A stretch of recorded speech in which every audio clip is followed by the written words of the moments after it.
The next question is a very interesting question which everybody should know. Even forget about bank exam, in your own life this information will be very useful for you. Now the question is, the legal status of a nominee is that of what? The various options are given. He becomes absolute owner of the amount. He becomes co-owner with legal heirs. He cannot receive the amount from bank. He is entitled to receive the payment from the bank, but the claim of the legal heirs of the deceased depositor remains unaffected. So various options are given. Now what we have to find out ultimately is that what is the legal position of a nominee. Now let us understand who is a nominee. Now there is a person, Mr. A, he has a fixed deposit of 10 lakhs in the bank. Now suppose he dies. He has a fixed deposit, and before the maturity of the fixed deposit or even after the fixed deposit has matured, he dies. In the bank's record, the Mr. A's name will be there in the book, and then his address will be there, and his legal heirs. Bank will not know how Mr. A has died or when Mr. A has died. So his legal heirs, his wife, his children, they will know. Now the money belongs to the legal heirs as per our law, and therefore the legal heirs will come to the bank. In the good old days, before 1985, I am telling you, before 1985, they have to come to the bank and they will say, my father, that is, the Mr. A's son will come and say, sir, my father is Mr. A, he has died, here is his death certificate, we are the legal heirs, and we want to, please give us the money, we are suffering, and after the death of my father, there is no money in the house, we need money, please pay us immediately. Out of this 10 lakhs, at least 1 lakh you pay.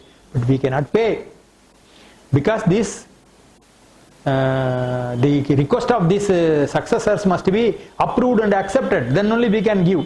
Therefore we will give him a big form, 7-page form, please fill up this form with all the attestation and all. So they have to fill up this form, then get attestation, required attestation, they should produce the death certificate, they should produce the succession certificate, sometimes we will ask for a court order, all these things depending upon the case to case basis, all these certificates will be attached, enclosed, and that form will be signed by all the legal heirs.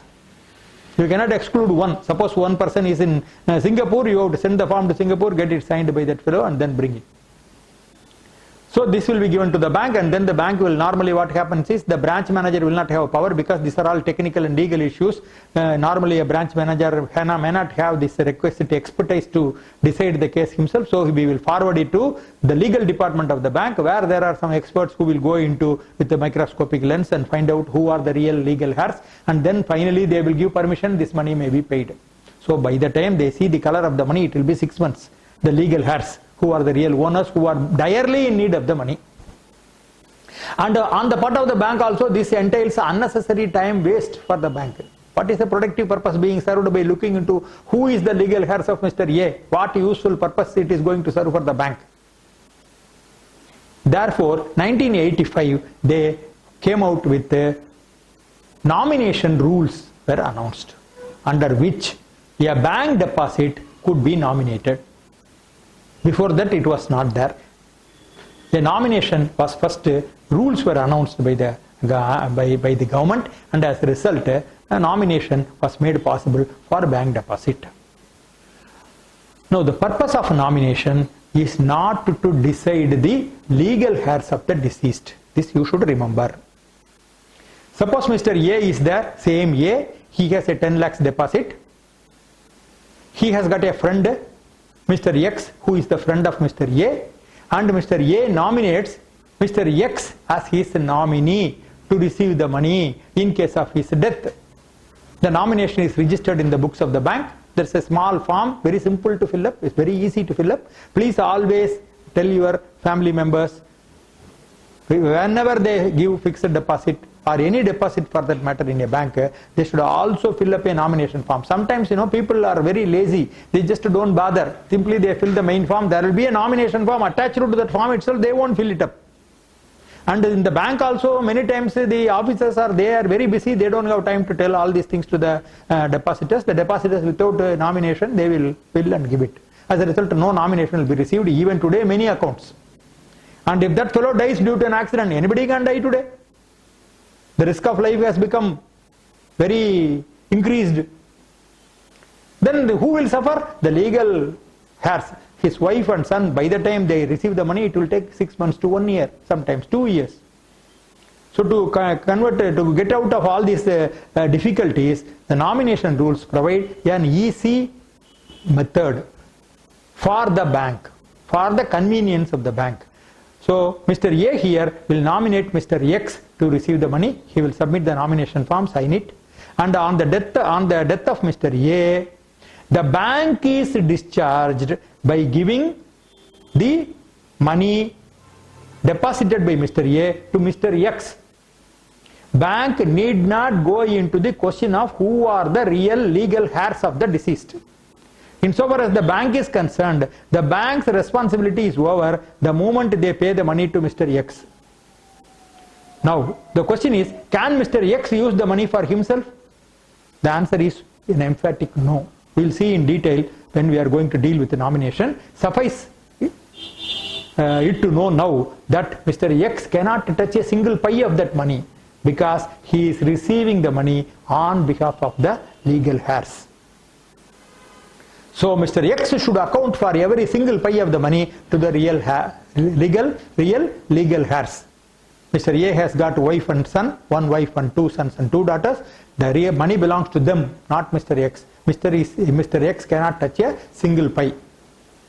Therefore, now come back to the question. The legal status of a nominee is that he is entitled to receive payment from the bank, but the claim of the legal heirs of the deceased depositor remains unaffected. The nominee is only a person who is holding the proceeds of the fixed deposit temporarily so that it can be handed over to the legal heirs when they claim. Nominee cannot make use of a single pie. So please understand this very, very intricate point before giving nomination to your bank deposits. Please advise your parents and others also accordingly. The nominee is holding a position of a trustee. He is holding the funds that he receives from the bank as a trust for and on behalf of the legal heirs of the deceased. The next question is, interest on fixed deposit is received on what basis? Or rather say, it is payable on what basis? Monthly, quarterly, half yearly, yearly basis. All of you know, if you take a housing loan, interest is debited every month. But if you open a fixed deposit with the same bank which has given you a housing loan, they will credit interest at what period? The interest on fixed deposit is payable quarterly. It is not payable monthly. Please understand. There are sometimes we get into some very strange problem because of this very important stipulation of Reserve Bank of India. There will be a person, an aged 60-year-old man who is retiring. He will get his retirement benefits. He will come to the bank and say, sir, I will deposit this 30 lakhs with you, keep it with you. Please pay me every month. I will keep it in fixed deposit for 5 years. But you please pay me every month interest because I have to survey every month. You cannot say I will pay only the quarterly because his need is that he needs it every month. But Reserve Bank of India very clearly has stipulated that interest is payable only quarterly. Then how do we help the poor fellow who wants it every month? His requirement is every month. So what banks do is, the banks must pay interest only every quarterly. So they will calculate quarterly interest. From that they will deduct some amount representing interest for this 1 month and 2 months. A small portion of the interest will be deducted, and that after deduction, that interest will be paid to the depositor. Suppose the interest payable is 3,000 rupees every quarter. Then every month you can pay 1,000 rupees. Every month the bank will not pay 1,000 rupees. 1,000 rupees less that portion of interest to be deducted for 2 months. It may be 5 rupees, 10 rupees, 20 rupees, depending upon the case. It will be deducted. Remaining amount will be only payable to the depositor. Please always remember, interest on fixed deposit is payable quarterly. There is also another aspect of it, which also you should know. If you go and open, many times what happens? Customers come to the bank. They come and say, sir, I want to open a fixed deposit for 10 lakhs. So bank officer also simply will give the fixed deposit form, open it. Now, unless you instruct the bank to pay the interest quarterly, to credit the interest quarterly, it will not be done automatically. You have to expressly instruct the bank, please credit the interest to my savings bank account. Many times what people will say, sir, here is 10 lakhs, you please keep it. I will come after 5 years. You give me with the interest. I will use it for my daughter's wedding. I will use it for my son's education, or I will use it for my daughter's education. He is a poor man. He is a common man. He does not know that every day. So what will happen? If you simply put it in fixed deposit, interest every quarter will be accumulating. Interest on interest, he is not eligible. When he comes at the end of the 5th year, he will receive a very small amount. He will not get the benefit of interest on interest. So further, the banks have opened some new fixed deposit scheme called reinvestment plan or Kamadhenu deposit. Each bank has got its own terminology. Some banks call it as reinvestment, some banks call it as Kamadhenu deposit. Now whenever a person comes to you after you join the bank, whenever a person comes to you and says, I want to open a fixed deposit, you tell him that if in case you open a reinvestment plan, interest is automatically credited to that account every quarter. As a result, it will start earning interest. So if you are going to keep it for 5 years, it's a long period for which the interest accumulation on interest will be a huge amount. Why should the poor depositor lose all? Because he is ignorant. He is innocent. He does not know the rules of the bank. It is the bank's responsibility, especially the frontline officers and the frontline staff responsibility to educate the customer and tell him, sir, don't go for fixed deposit. In this, it will not, the interest on interest will not be automatically paid. Your purpose is you will come after 5 years. For 5 years, it unnecessarily interest will be lying without earning any further interest. Therefore, you go for reinvestment plan or Kamadhenu deposit, where interest on interest you will get, and ultimately you will end up with a substantial difference. So this customer will be very happy. Always please remember, put the customer's welfare before and then take a decision. It is in the long-term interest of the bank. So the sum and substance of what I have told you is interest on fixed deposit payable only quarterly. You cannot pay monthly or once in 15 days or any other terms.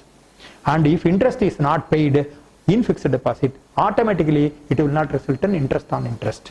Therefore, if you want the facility of interest on interest, you should go for reinvestment plan or Kamadhenu deposit. Every bank has got its own pet name for this deposit.